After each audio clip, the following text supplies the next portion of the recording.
Welcome to my channel set tax சேனலுக்கு உங்களை அன்புடன் வரவேற்கிறேன். இன்னைய வீடியோ ஃப்ரெண்ட்ஸ், நம்மளோட சப்ஸ்கிரைபர் வந்து பார்த்திங்கன்னா அடிக்கடி கேட்கக்கூடிய கொஷின் வந்து நீங்கள் என்னென்ன இன்வெஸ்ட்மெண்ட் பண்ணுறீங்க, அதுக்கப்புறம் வந்து பார்த்திங்கன்னா நகை சீட்டு கட்டுறது லாபமா அப்படின்னு கேட்பாங்க. இந்த கொஷின் வந்து பார்த்திங்கன்னா நிறையா பேர் கேட்டிருக்காங்க. அதனால் சரி இந்த விலாகில் நான் அதுக்கான ஆன்சரை சொல்லலாம் அப்படின்னு பார்க்குறேன். அதே மாதிரி எப்படி நீங்கள் மாதம் வந்து தவறாமல் ஏதாவது ஒரு அமௌண்ட்டை சேர்த்து வீடியோ போடுறீங்க, எப்படி உங்களால் முடியுது அப்படின்னு கேட்டிருக்காங்க. அதுக்கு எனக்கு உதவுன ஒரு சீக்ரெட் டிப்ஸ் பற்றியும் இந்த வீடியோவில் டிஸ்கஸ் பண்ண போகிறேன் ஃப்ரெண்ட்ஸ்.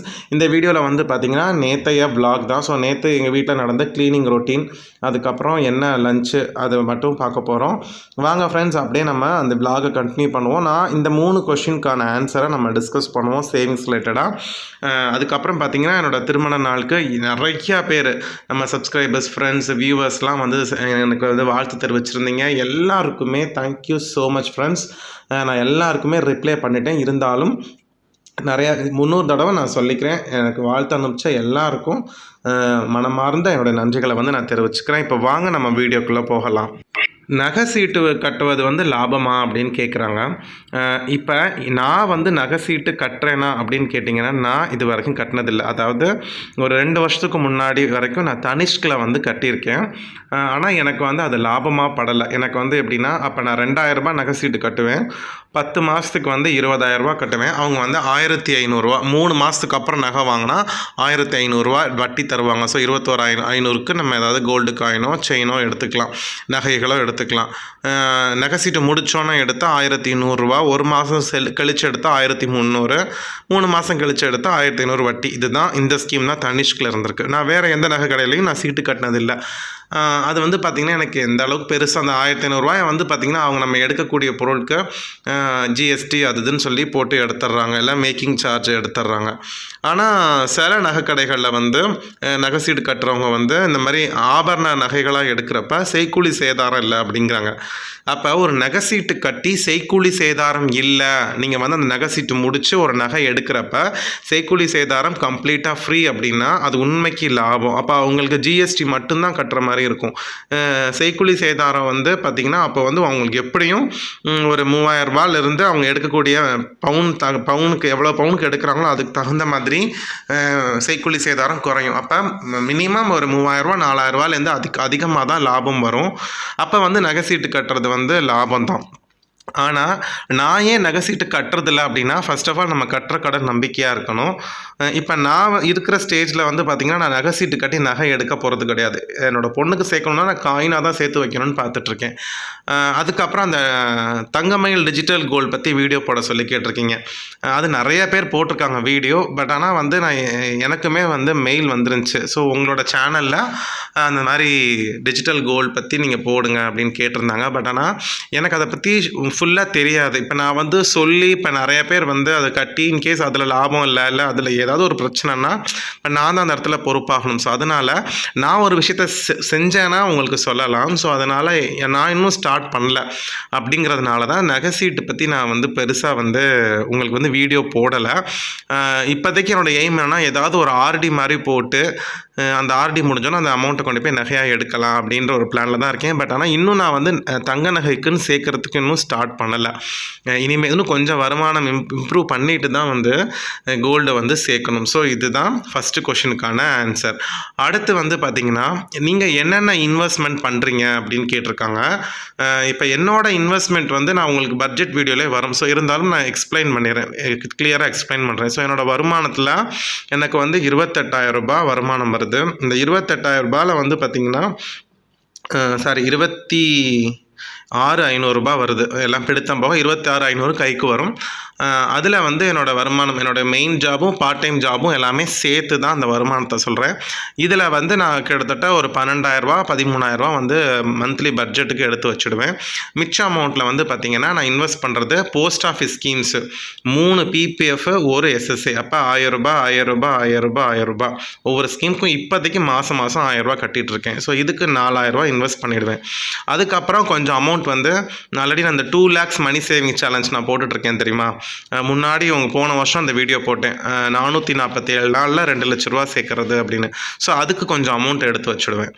அது இன்னுமே நான் ஒரு கிட்டத்தட்ட இப்போதைக்கு தான் ஒரு கிட்டத்தட்ட 1 lakh கிட்ட தான் வந்திருக்கும். ஸோ அது இன்னும் சேர்க்க வேண்டியது இருக்குது. அந்த நாள் கடந்து போனாலுமே வேறு வழியில் எவ்வளோ சேர்த்துருக்கோமோ அதுக்கப்புறம் அதை கண்டினியூ பண்ணணும். ஏன்னா அது வந்து என்னோடய ட்ரீம் ஹவுஸ்க்காக சேர்த்துட்ருக்கேன்.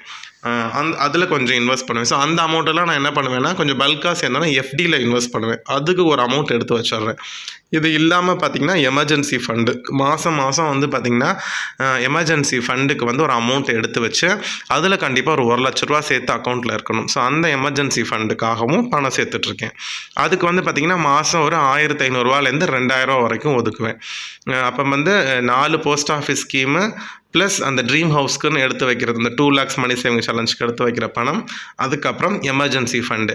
இது இல்லாமல் ஏதாவது சில்லறை இது கொஞ்சம் அமௌண்ட் இருந்துச்சுன்னா அது அப்படியே கொஞ்சம் லிக்விட் ஃபண்டாக வச்சுப்பேன். ஏன்னா ஏதாவது ஒரு எமர்ஜென்சி அவசர செலவு பண்ணுற மாதிரி இருக்கிறதுக்கு அந்த லிக்விட் கேஷை வச்சுப்பேன். ஏன்னா மிச்சம் 3 எடுக்க முடியாது. போஸ்ட் ஆஃபீஸில் போட்டதையும் எடுக்க முடியாது. அதுக்கப்புறம் வந்து பார்த்திங்கன்னா இந்த ட்ரீம் ஹவுஸ்க்கு நான் சேர்த்துட்ருக்கிறதையும் பல்கானோன்னா அதை ஃபிக்ஸடாக போட்டுருவேன், அதையும் எடுக்க முடியாது. அதுக்கப்புறம் வந்து எமர்ஜென்சி ஃபண்டுக்குரியதும் எடுக்க முடியாது. இது 3 எடுக்க முடியாதுங்கிறதுனால இது 3லையும் இன்வெஸ்ட் பண்ணிவிட்டு மிச்சம் ஏதாவது தொகைகள் இருந்தால் அதை வந்து லிக்விட் கேஷாக வச்சுப்பேன். போஸ்ட் ஆஃபீஸ் ஸ்கீம் 4, அதுக்கப்புறம் ஃபிக்ஸடு. இந்த இது வந்து நம்ம எமர்ஜென்சி ஃபண்ட் வந்து நார்மல் சேவிங்ஸ் அக்கௌண்ட்டில் தான் பண்ணிகிட்ருக்கேன். இப்போதைக்கு இந்த 3 தான் ப்ராப்பராக பண்ணிகிட்ருக்கேன். இது இல்லாமல் யூடியூப்பில் வரக்கூடிய வருமானம் எனக்கு வந்து 3 மாதத்துக்கு ஒரு தடவை 2 மாதத்துக்கு ஒரு தடவை தான் வருமானம் வரும். இந்த அமௌண்ட்டை நான் தனியாக ஒரு அக்கௌண்ட்டில் சேர்த்து வச்சுட்டு வரேன். இந்த அமௌண்ட் வந்து உங்களுக்கே தெரியும், என்னுடைய மேற்படிப்புக்காக அதை யூஸ் பண்ணிக்கலாம் அப்படிங்கிற ஒரு ஐடியாவில் இருக்கேன். ஸோ இதுதான் என்னுடைய இன்வெஸ்ட்மெண்ட் ஸ்கீம் இப்போதைக்கு. குழந்தைங்க ஃபீஸ் வந்து பார்த்திங்கன்னா அந்த பட்ஜெட் ஒதுக்குறப்பே அந்த மிச்ச பணம் இருக்கும் இல்லையா, இதிலே ஒரு பர்டிகுலர் அமௌண்ட்டை இது வரைக்கும் மாதம் ஆர்டியாக போட்டு 1 வருஷத்துக்கு அப்புறம் ஃபீஸை கட்டிடுவேன்.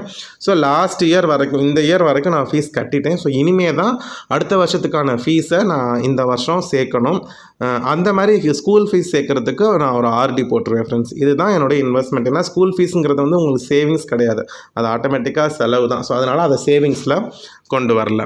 அதுக்கப்புறம் வந்து பார்த்திங்கன்னா இப்போ மொதல் 2 கொஷினுக்கான ஆன்சர் உங்களுக்கு கிளியராக இருக்கும்னு நம்புகிறேன். 3வது விஷயம், இது வந்து ஒரு சப்ஸ்கிரைபர் கேட்டிருந்தாங்க, நீங்கள் மாதம் எப்படியாவது அமௌண்ட் வந்து சேர்த்துட்றீங்க, ஒரு சிறு தொகையை கூட சேர்த்து நீங்கள் வந்து வீடியோவாக போடுறீங்க, சிறு சேமிப்பு செஞ்சேன் அப்படின்னு சொல்லிட்டு. இதுக்கு வந்து எனக்கு உதவுன ஒரு சீக்ரெட் டிப்ஸ் நான் வந்து உங்ககிட்ட சொல்கிறேன். இது நிறைய பேர் கேட்டிருக்காங்க, மெயிலெலாம் அனுப்பிச்சு கேட்டிருக்காங்க, எப்படி நீங்கள் வந்து கண்ட்ரோல் பண்ணுறீங்க இவ்வளோ கம்மியான சம்பளத்தில் அப்படின்ட்டு.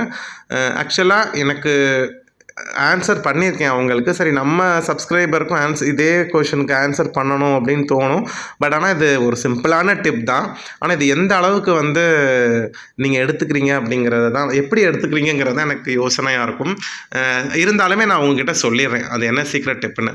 பொதுவாக வந்து இது எனக்கு எங்கள் வீட்டில் இருக்கிற பெரியவங்க சொல்லுவாங்க, நம்ம வீட்டில் பணம் சேர்த்து வைப்போம், ஆனால் வந்து அது செலவாகாமல் விரயமாகாமல் இருக்கணும்னா நிறைய டிப்ஸ் கூட நான் உங்களுக்கு போட்டிருக்கேன், இப்போது நான் வீடியோவில் கூட சொல்லியிருக்கேன். ஆனால் முக்கியமான டிப் என்ன அப்படின்னா, ஒரு சீக்ரெட் டிப் நான் சொல்லிடுறேன், நான் ஃபாலோ பண்ணுறது. இப்போ நான் வீட்டுக்கு நான் பொருள் வாங்குவேன் இல்லையா, அது மளிகை சாமானாக இருக்கட்டும், காய்கறியாக இருக்கட்டும், எதுவாக இருக்கட்டும், நான்வெஜ்ஜாக இருக்கட்டும், இந்த மாதிரி வீட்டுக்கு நான் பொருள் வாங்கும் பொழுது 1 மாதத்துக்கு எவ்வளோ தேவையோ அவ்வளவு மட்டும்தான் வாங்குவேன். அதாவது அந்த பொருள் வந்து வேஸ்ட் ஆகக்கூடாது. நம்மளோட வீட்டில் எந்த பொருளுமே வேஸ்ட் ஆகக்கூடாது. தண்ணியோ மளிகை சாமானோ ஃபுட்டோ, நம்ம சமைக்கிற ஃபுட்டை கூட ப்ராப்பராக கரெக்டாக சமைச்சிடணும். அப்படி இல்லை கொஞ்சம் எக்ஸஸாக இருக்குன்னா அதை வந்து வேறு ஏதாவது யூஸ்ஃபுல்லாக மாற்றலாம், இல்லை இல்லாதவங்களுக்கு கொடுத்துடணும். இதை வந்து நான் ஸ்ட்ரிக்டாக ஃபாலோ பண்ணுவேன். இது வந்து எங்கள் வீட்டில் எங்களுக்கு சொல்லி கொடுத்துருக்காங்க. எங்கள் தாத்தா பாட்டி மூலமாக நாங்கள் எங்கள் அப்பா கற்றுக்கிட்டாங்க, எங்கள் அப்பாட்டேருந்து நாங்கள் கற்றுக்கிட்டோம். நம்ம வீட்டில் தண்ட செலவு வரக்கூடாது, நஷ்டம் வரக்கூடாது, சேமிக்கிற காசு அப்படியே இருக்கணும் அப்படின்னா வீட்டில் வேஸ்டேஜ் பண்ணவே கூடாது. அது வேஸ்ட் ஆகிறதுக்கும் பணம் கரையிறதுக்கும் என்ன சம்மந்தம்னு நீங்கள் கேட்கலாம். பட் ஆனால் இது வந்து நாங்கள் என்னன்ற ரீசன்லாம் ஆராயலை. ஸோ வீட்டில் பெரியவங்க சொல்லியிருக்காங்க அப்படின்ட்டு எங்கள் அப்பா அம்மா கேட்டாங்க, எங்கள் அப்பா அம்மா சொல்லியிருக்காங்கன்னு நான் கண்மூடித்தனமாக ஃபாலோ பண்ணக்கூடிய டிப்ஸு. வீட்டில் வேஸ்ட் என்னைக்காவது நான் பண்ணுறேன் அப்படின்னா அந்த மாதம் வந்து பார்த்திங்கன்னா எனக்கு தண்ட செலவு கரெக்டாக வரும். அதாவது நம்ம தெரிஞ்சே வேஸ்ட் பண்ணுவோம் தெரியுமா, இப்போ ஏதாவது ஒரு ஃபுட்டு எக்ஸஸாக சமைச்சிருவோம், சாப்பிட முடியலன்னு சொல்லிட்டு கீழே கொட்டுறது, சாப்பாடை போய் கீழே கொட்டுறது, இல்லை காய்கறி வந்து அளவுக்கு அதிகமாக வாங்கி வச்சு கெட்டு போச்சுன்னு சொல்லி தூக்கி போடுறது, மளிகை சாமான் வந்து அதிகமாக வாங்கி பூச்சி பட்டுச்சுன்னு தூக்கி போடுறது. இந்த மாதிரியெல்லாம் எப்பப்பெல்லாம் நடக்குதோ அந்த மாதம் வந்து பார்த்திங்கன்னா என்னோடய சேமிப்பு விரயம் ஆகிடும். அதனால் நான் எப்போதுமே வீட்டில் எந்த பொருளையும் வேஸ்ட் பண்ண மாட்டேன். அது முக்கியமாக உணவுப் பொருள் ஃபுட்டாக இருக்கட்டும், அதே சமயம் தண்ணியாக இருக்கட்டும் வேஸ்ட் பண்ண மாட்டேன். வீட்டில் பசங்க கூட தண்ணி ப்ராப்பராக டேப் க்ளோஸ் பண்ணாமல் இருந்தாங்கன்னா நான் கூப்பிட்டு வார்ன் பண்ணி ஒழுங்காக ப்ராப்பராக க்ளோஸ் பண்ண சொல்லிக் கொடுப்பேன். ஏன்னா நம்ம சொல்லிக் கொடுக்குறது தான் பசங்களுக்கு. ஸோ இந்த டிப்பை நீங்கள் ஃபாலோ பண்ணுங்கள். எந்த ஒரு பொருளையுமே வேஸ்ட் பண்ணாதீங்க. வேஸ்ட் ஆகிற மாதிரி ஒரு சுச்சுவேஷன் ஏற்பட்டால் அதை இல்லாதவங்களுக்கு கொடுத்துருங்க. மெயினாக வீட்டில் வந்து தண்ணி வேஸ்ட் பண்ணக்கூடாது, ஃபுட்டை வேஸ்ட் பண்ணக்கூடாது, அப்புறம் மளிகை சாமான் பொருட்களை வேஸ்ட் பண்ணக்கூடாது. அதே மாதிரி இப்போ நம்ம பொருள்லாம் கொட்டுறோம் இல்லையா மளிகை சாமான், அப்போ வந்து ஏதாவது ஒரு அரிசி 2 அரிசி வந்து கீழே கொட்டுச்சுனால எங்கள் அப்பா கோவப்படுவாங்க. அதை ப்ராப்பராக கையால் ஒவ்வொரு அரிசியாக பொறுக்கி எடுத்து இந்த பாக்ஸில் போடு, இதுக்காக தானே கஷ்டப்பட்டு சம்பாதிக்கிறோம், அதை வந்து காலில் மிதிப்படக்கூடாது, அந்த மாதிரிலாம் சொல்லுவாங்க. அந்த மாதிரிலாம் வேஸ்ட் பண்ணாமல் நம்ம சின்ன துளி கூட வேஸ்ட் பண்ணாமல் இருக்கிறப்ப பணம் வந்து விரயம் ஆகாது. இது வந்து கடவுளோட பிளெஸ்ஸிங் அப்படின்னு சொல்லி நான் கேள்விப்பட்டிருக்கேன். ஸோ அதை நான் கம்பல்சரி ஃபாலோ பண்ணிட்டு வரேன். அதனால என்னால் எப்படியாவது நான் ஒவ்வொரு மாதத்துக்கும் ஏதாவது ஒரு அமௌண்ட்டை சேமிச்சிடுறேன். இதுதான் வந்து என்னோடய சீக்ரெட் டிப்பாக நான் உங்ககிட்ட சொல்கிறேன். அடுத்த விஷயம் வந்து என்னோடய சேமிப்பை வீட்டிலையே வச்சுக்காமல் மோஸ்ட்லி ஏதாவது ஒரு ஸ்கீமில் போட்டுடுறது. அது ஆல்ரெடி நான் டிஸ்கஸ் பண்ணியிருக்கேன். ஒரு ஆர்டியோ ஒரு எஃப்டியோ எதுலையோ சின்ன அமௌண்ட்னா ஒரு ஆர்டியை போட்டு வச்சுருவோம். கையில் வச்சுருக்கக்கூடாது எக்ஸஸ் அமௌண்ட்டை. எல்லா விதமான சேவிங்ஸையும் ஒரே மாதிரி சேவிங்ஸ் பண்ணக்கூடாது. பல விதமாக வந்து நம்ம சேவிங்ஸ் பண்ணணும். அப்போ தான் வந்து உங்களுக்கு என்ன ஆகாது, உங்களோட பணம் வந்து வேஸ்ட் ஆகாது. அதுக்கு ரிலேட்டடாக நான் தனியாக வேணால் வீடியோ போடுறேன் கண்டிப்பாக. இந்த மாதிரி எப்படி வந்து சேவிங்ஸ் பண்ணணும், ஒரே மாதிரி சேவிங்ஸ் பண்ணாமல் எப்படி ஸ்ப்ளிட் பண்ணணும் அப்படிங்கிறத நீங்கள் வீடியோ வேணும்னா சொல்லுங்கள், நான் தனியாக அந்த வீடியோ போடுறேன். ஸோ இதுதான் நான் வந்து ஒரு சீக்ரெட் டிப்பாக நான் ஃபாலோ பண்ணிட்டு வர்றது. ஸோ வீட்டில் வந்து எந்த பொருளையும் வேஸ்ட் ஆகிறத வந்து தவிர்த்துருங்க. இதை நீங்கள் பார்த்துக்கிட்டு மானிட்டர் பண்ணிக்கிட்டே இருங்க. அந்த மாதிரி ஏதாவது உங்கள் வீட்டில் வேஸ்ட் ஆகிற மாதிரி சூழ்நிலை இருந்துச்சுன்னா வரப்போகிற நாட்கள் அது பண்ணாமல் டெஸ்ட் பண்ணி பாருங்கள். இந்த டிப்ஸ் கண்டிப்பாக ஒர்க் அவுட் ஆகும். ஸோ இதோட இந்த வீடியோவை இங்கே முடிச்சுக்கிறேன் ஃப்ரெண்ட்ஸ். இந்த வீடியோ உங்களுக்கு பிரயோஜனமாக இருக்குது அப்படின்னா மறக்காமல் கமெண்ட் பண்ணுங்கள். இந்த வீடியோவை உங்கள் ஃப்ரெண்ட்ஸ்க்கு ஷேர் பண்ணுங்கள் ஃப்ரெண்ட்ஸ். அடுத்த வீடியோவில் உங்கள் எல்லாரையும் பார்க்குறேன். Bye friends.